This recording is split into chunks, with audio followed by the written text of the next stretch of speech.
Hello, everybody. This is Carl White. I am your host here for the next little bit on Loan Officer Freedom, #1 podcast in the world for loan officers today, and all because we go. One thing I like about what we do, Chris, is we What's have that? the perfect mixture of old school and cutting edge, and it is. I think it's a good match that we do. Anyway, I'm joined here by my dear friend, longtime business I don't know what are we don't work at the same companies, but we hang out and share ideas. So cohorts, whatever a hort is, of Chris Johnstone. How you doing, my man? I am fantastic and happy to be hoarding with you today, Carl. I'm too. We need to Google horting. It's with a T, to see if we need to edit this episode to make sure what we're talking about here today. All right. So this is an impromptu recording. We weren't planning on this topic until about 5 minutes ago. And I came off and asked you a question, and you started to answer. I said, you know what? Hang on, let me hit the record button. So I've been hearing a lot of the artificial intelligence. Yes. I've been hearing it on radio stations. I listen to a lot of different podcasts. I subscribe to news services that email to me.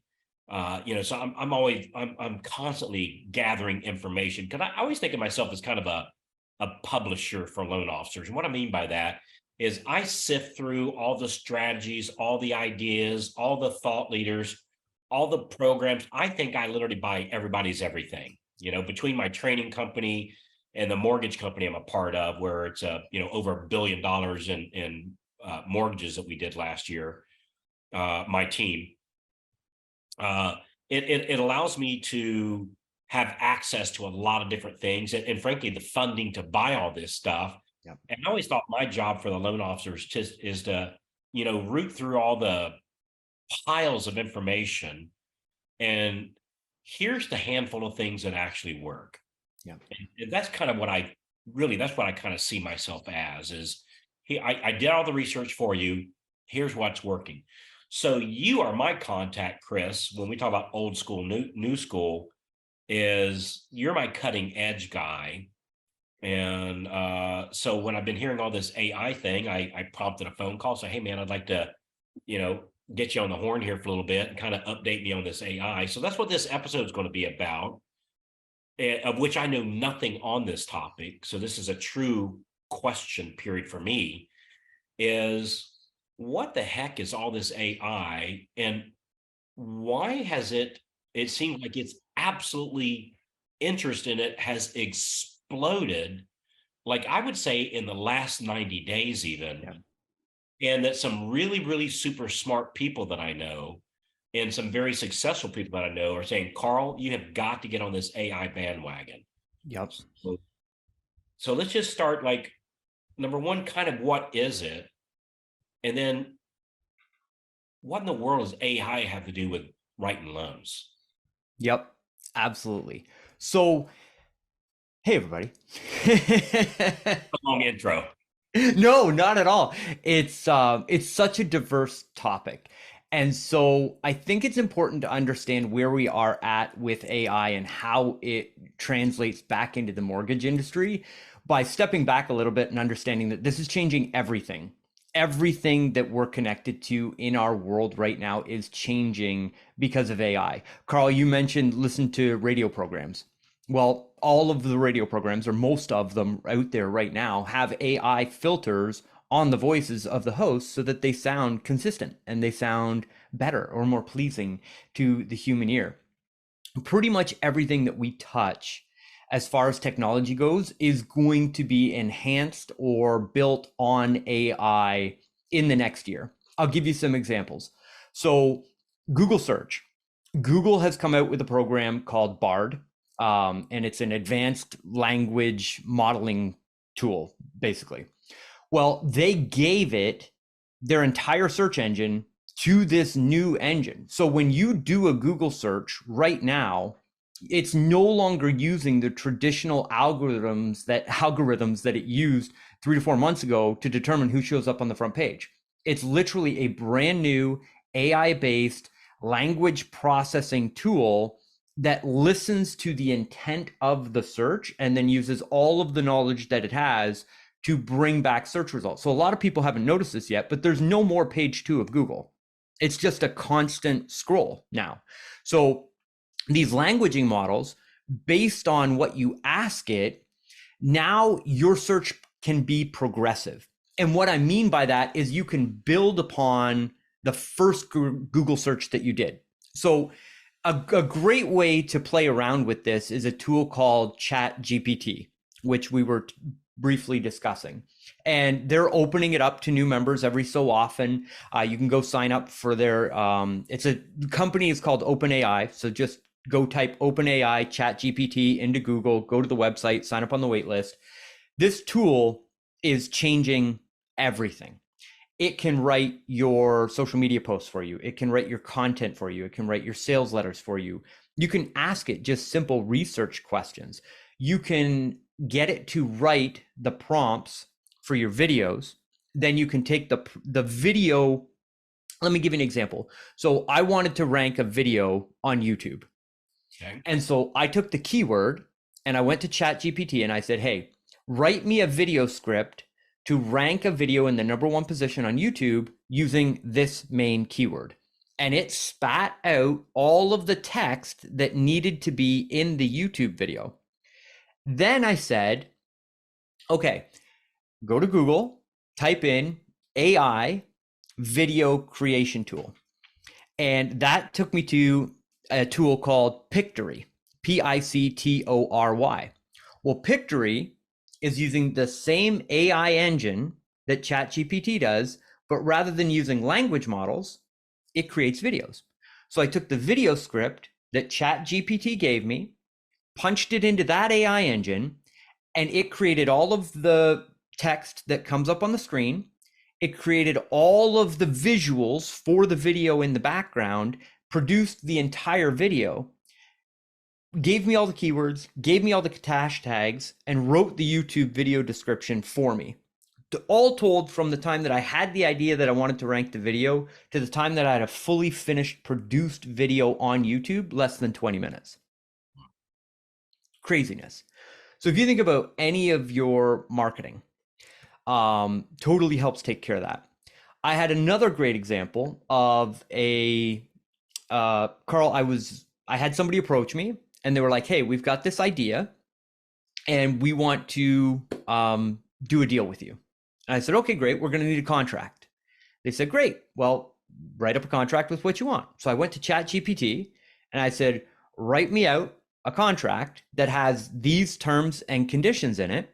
Hit enter. Boom. Popped out this contract, sent it to my lawyer. My lawyer made 0 changes to the contract and was able to send it over to the other party. Saved myself. He billed you though. He did bill you. Yes, but less than she would have had she actually had to, go into her file folder and pull out her template and put it out there. So I saw where you talk about ChatGPT. I saw where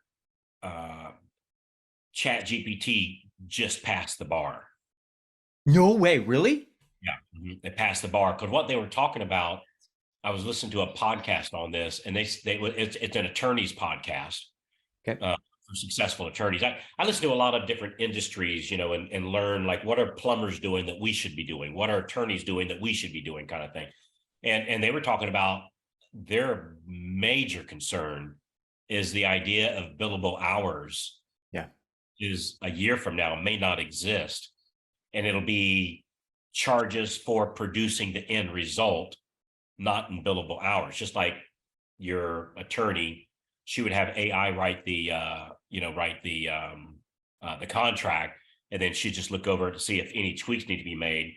And all the work is getting the first edit, the first version of something, and then tweaking that first version. So it, like, if it missed it a little bit or it's not quite the message, I can alter a first version, become a second version very shortly. Coming to that first version is really hard. So on this AI, so we've given 2 things here. Number one, it sounds like it's great for search engine stuff.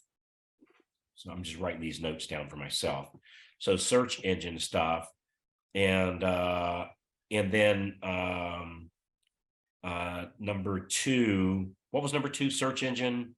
Think of it like daily processing of stuff. Like if you need to write a social media article, you can take a link to an article that you find interesting and say, "Hey, write me a Facebook post in this take this position on it and write me a social media post for this, or write me a blog post." You can literally query it and have it produce anything that you're looking for. If you want to write an email to a brand new contact, it can give you scripts based on emails, and you can take the one that you want and then modify it really quickly. Again, it's just a time saver. And you talk about the search engine. We had a guy, or we have a guy in the Freedom Club where Kevin Gillespie, who's in charge of the Branch Manager Academy, really super smart guy. They conducted a test which corresponded with the results that I see in my branch almost to the T. It was remarkable that a typical internet lead, and I'm using air quotes here on internet lead, which would be the Zillow, the Facebook, nothing wrong with that stuff, right? You just have to understand the matrix of it.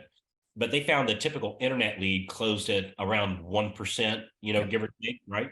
And we've seen that number, right? That's about right. The typical referred lead is about 25%, so remarkably better than Oh the yeah. you get this. The average search engine lead closed at 17%, not that far behind the referred lead. Like I'd Yep. say right up there, because on the which makes sense. When I heard it, it shocked me it was that high. Yeah. But it kind of made sense when I saw that number, because like when we're doing internet leads, and we do marketing with that, and you've helped us with that over the years. uh, basically somebody's on Facebook checking out their high school boyfriend or girlfriend, and we're going, "Oh, do you need a mortgage?" Right? So it's interruption type, marketing, right? Which works, right? There's nothing wrong with it. It works, but that's why it's the 1%. They're not interested in mortgages. They're interested in checking out their grandkids, or their buddy that's off hunting or whatever, whatever that thing is. But on search engine, they Googled something about mortgage, I'm in Tampa Bay area or something like that. So they're not, when we contact them that way, they got mortgages on the mind. You're entering that conversation that's already in their head. So instead of trying to change their conversation away from, "Hey, let me go check out the NASCAR fan page and see how my men and women of the NASCAR is doing." "Oh, wait, you want to sell me a mortgage?" "Look, no, I want to know who won Talladega last weekend." Right. Yep. Um, but when you enter that conversation, it's already going on in their head. It's a massive difference. So this search engine stuff at 17%, man, that's a very good use of time. And so it sounds like for me, the AI worked on the search engine. Like, how does it do that? So the 17% conversion ratio, ratings and reviews are a big part of it Which by because is that I know you do a lot of search engine stuff for loan officers. You're kind of the guy, in the entire mortgage industry. You're the guy, when it comes down to search engine stuff.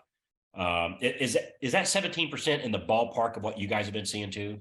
oh yeah, absolutely. I mean, if you look at Mike Durr, he reports, one out of every four or five calls that he gets from Google actually fund. And I think that's another important differentiation for people to understand. When people see you on the front page of Google, they read your ratings and reviews, they call you. It's not like they fill out a form and then all of a sudden they've got to go through this long funnel to try and get them on the phone. It's just the phone rings. "Hey, I read your reviews. I'm looking to do this right now. Can you help me?" And the reviews are pre-selling on it, which also is why I think the 17% is so high. And so what it comes down to is ranking on the front page and then making sure that you've got a good strategy in place in order to keep your reviews consistent and coming, because that's what's really driving AI right now, is the recency and frequency of the information that you're putting on your website and your Google profile and your social media. It's all connected now. And we've been doing some crazy stuff in the last 30 days, Carl, so how do I put this? I've been through this cycle. This is my third time through this cycle So when I first got started in mortgage marketing, I was running a lot of really great campaigns on paid ads. And Google changed fundamentally how their search engine worked to go local. So when I got started 15 years ago, when you did a Google search for mortgage lender, I mean, you could be in Canada, and if some gentleman in Texas was paying the most amount of money for SEO, he was showing up on all the search engines. So Google changed that, they localized it, and people will remember there was a 7-pack of businesses when they made that change. And so when that change happened, I went heavy into figuring out how that algorithm worked. And I got my dad's mortgage business ranked on the top 11 spots of Google. There was one point in Guelph, Ontario, where if you searched mortgages, my dad was in all 11 spots on Google. Can you imagine that today? So, anyways, the second time that the search engines have reset was when Google switched to the 3-pack and they started using these advanced algorithms to determine which business they were going to rank on the front page. And that's when we launched local Google traffic and took, in almost every major market in North America, we help loan officers get on the front page. And so what has just happened, Carl, is the organization of who's on the front page has basically been set for the last 5 years. The ones that got in early secured that ranking. They've been in the 3-pack for a long time. Well, Google just flipped the switch and have gone from using algorithms to determine who shows up on the front page to now using AI to determine who shows up on the front page. And it's still algorithm based, but think of it as like AI is now the brain that's using all of the algorithms to determine who shows up on the front page. So what we're seeing in the last 45 days is this wild swing of who's actually in the 3-pack and who's on the front page, because the AI is trying to resort the internet to find the businesses that really should be showing up in that 3-pack ranking with the ratings and reviews. Little nerdy, but did I explain that properly? You did. What's a 3-pack? Okay, so if you're in your local marketplace and you search for anything that Google determines has a local business that can provide it to you, Okay. there is a map that shows up underneath the ads that are at the top, and it's got A, B, and C, and those are 3 local businesses based on wherever you are when you do that search. And those 3 businesses get the majority of the phone calls and the leads that are generated on that particular search. So if you pick up mortgage and I'm located in Palm Harbor, it's going to send me here's choice 1, 2, or 3. And even though there's probably, I don't know, I'm just guessing 100 mortgage companies here in my backyard, only 3 of us are going to show up on that 3-pack. So the name of the game is be on that 3-pack. That's right.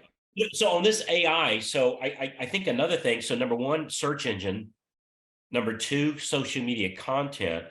Number 3, I'm just sitting here thinking something else it could do is I could write using AI, and I'm not saying I can do this. I'm asking you.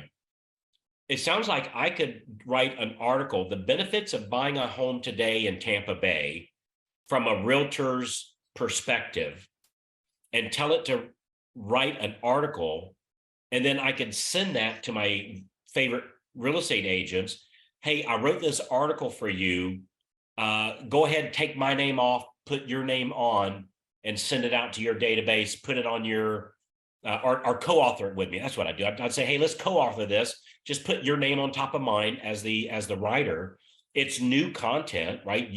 I'm using air quotes here. You wrote it, so it's original content, and I could help provide marketing stuff to my favorite agents and take, for all practical purposes, literally 0 of my time to do it. Because I could say, write me 20 variations of that article and send it to 20 different agents, and it'd be different from each agent. So when they put that information on their website, it'd help them rank.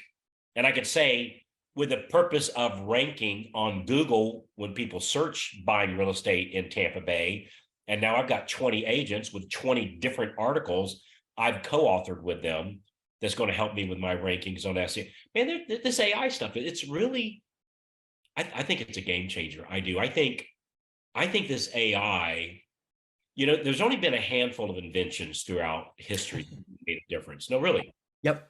it was fire, right? Yep. Changed everything. There was the wheel, changed everything.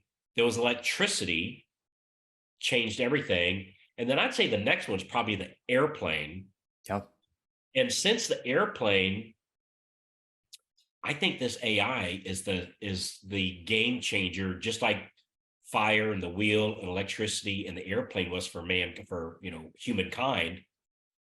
I think this AI is man, I think it's really onto something. And this is one of those things. You said something a little bit ago. Boy, I wish I'd have done this earlier in my career, like with the Google search. And I kind of lucked into some things, like when you Google search my services, both mortgage and on the trainer side, because I got into the game early as an early adopter, I definitely have the advantage. The people that get on this AI early, um, it's definitely going to be an advantage. You agree with that? I could not agree more. And what I'm seeing just on the search engine side of things, like this should be a tool that you have in your toolkit. Think of it like an assistant that just sits at your desk that you don't have to pay, that does better work than the majority of assistants out there. Like you can literally ask it pretty much anything and it will come out with an incredible response. But from a search engine perspective, what we've done is we've started to use AI to create AI based SEO.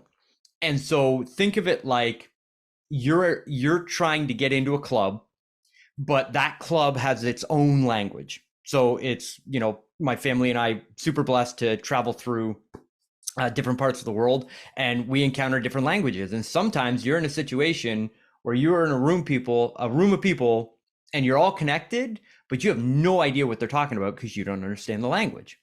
Well, that's like AI. AI is now speaking at a layer that a lot of people don't yet understand, and is so advanced and so fast that most people aren't going to be able to process it. So what we're doing is we're saying, okay, the front page of Google is totally being reorganized right now. We're going to go use AI to talk to the search engines to get back what we need to do in order to rank on AI. And then we're going to use the AI tool to create all of those resources, create everything that we need to do, and then use it to give it to the AI so that we actually rank. So we're using ChatGPT, and there's about 7 other AI based tools that are specifically designed for ranking, like creating videos, creating articles, creating your hashtags, creating social media content, making sure that that happens on the frequency that AI wants it to be created, and then giving that back to the search engine. So to give you an example of that, again, to stay away from somewhat of the nerdy stuff, my dad moved to be closer to me and the grandkids about a year and a half ago. And I would say that he's semi-retired out of the mortgage business, if not fully retired. Like if his phone rings, he picks it up, but he's not trying to crush anything. He's happy.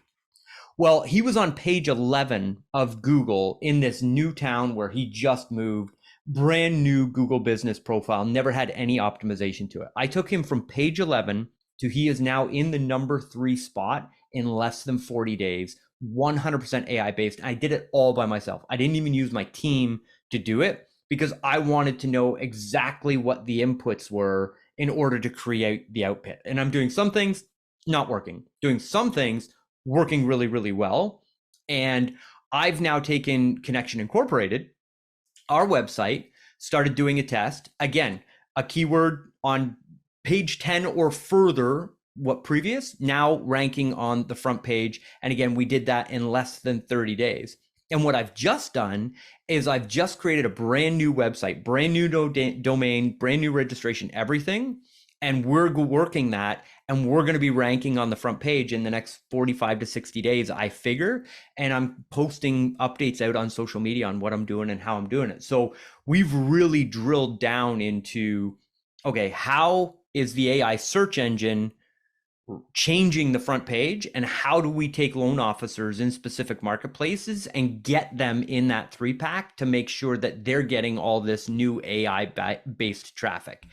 And Carl, there's one other thing that I think is really important to tie into that, and that is voice-based search has completely taken over. Like, I don't know, like when you do a Google search, do you use voice to text? Okay.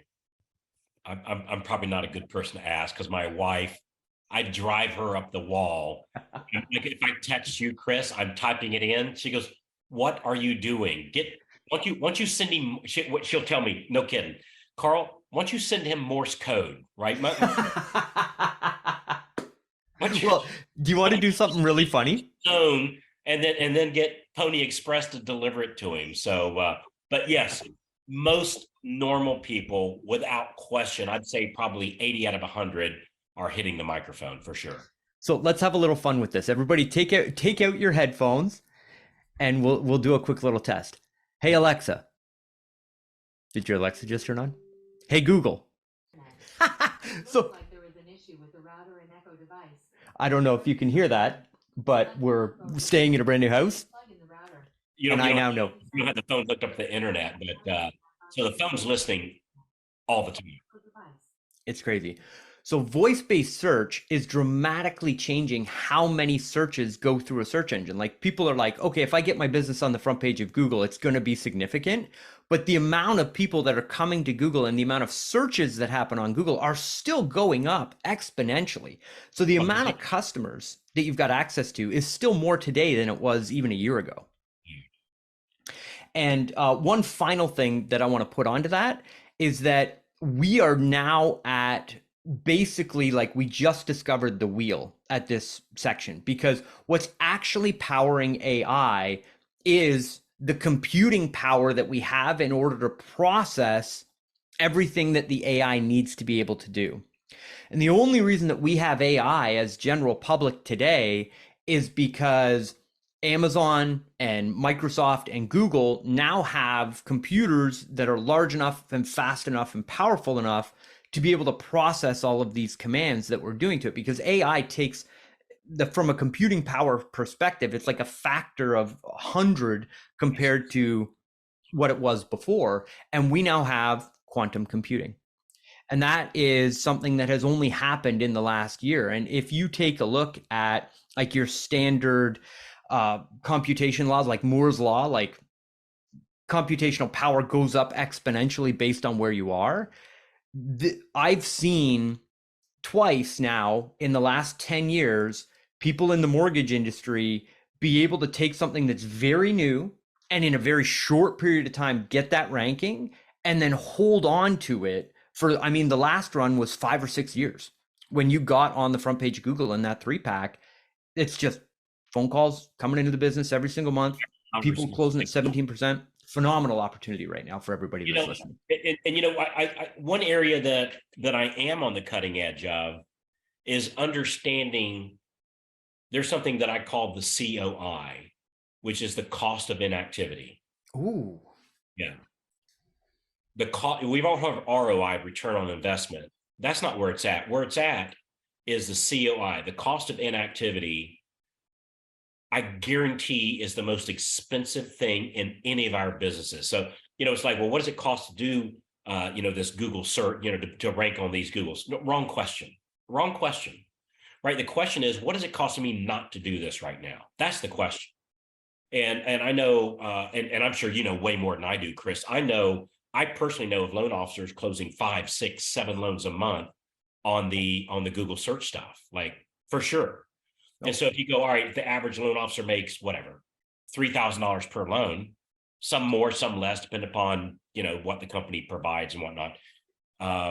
If you figure even just a modest 5 per month at $3,000 per loan is costing the loan officer that's not engaging in this $5,000 a month. They're writing a check for $5,000 a month. They don't see themselves writing that check, but they're writing that check. That money's coming off the top before it ever comes in your house.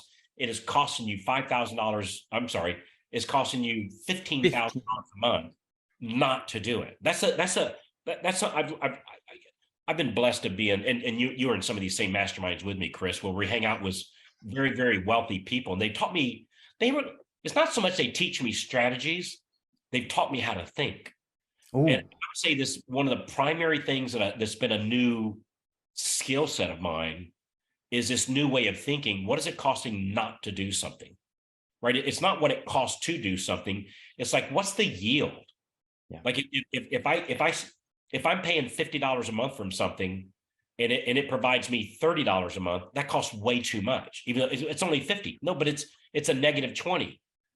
You show me something, I'll pay $10,000 for something that produces me $20,000 every day of the week, twice on Sunday. I'll wear that machine out. Not that this costs that, but I'm just saying it's the yield, it's the cost of not doing something that is a massive dent in all of our businesses. We just, until you've been trained to, you just don't see it. Once you've been trained to see it, it's kind of like the Matrix. I almost wish I hadn't have seen it, because now that I see it, dude, that's the thing that's like that's got my feet on fire all the time, is understanding this cost of inactivity thing. So anyway, hey, we're running kind of short on time here.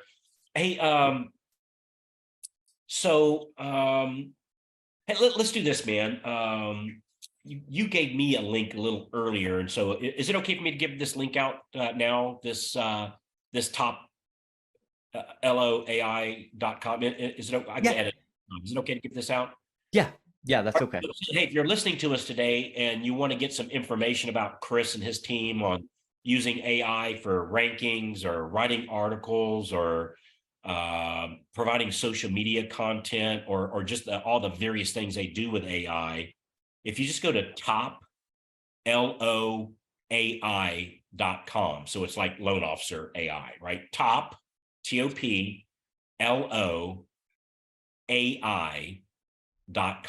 So top loan officer artificial intelligence, TOPLOAI.com.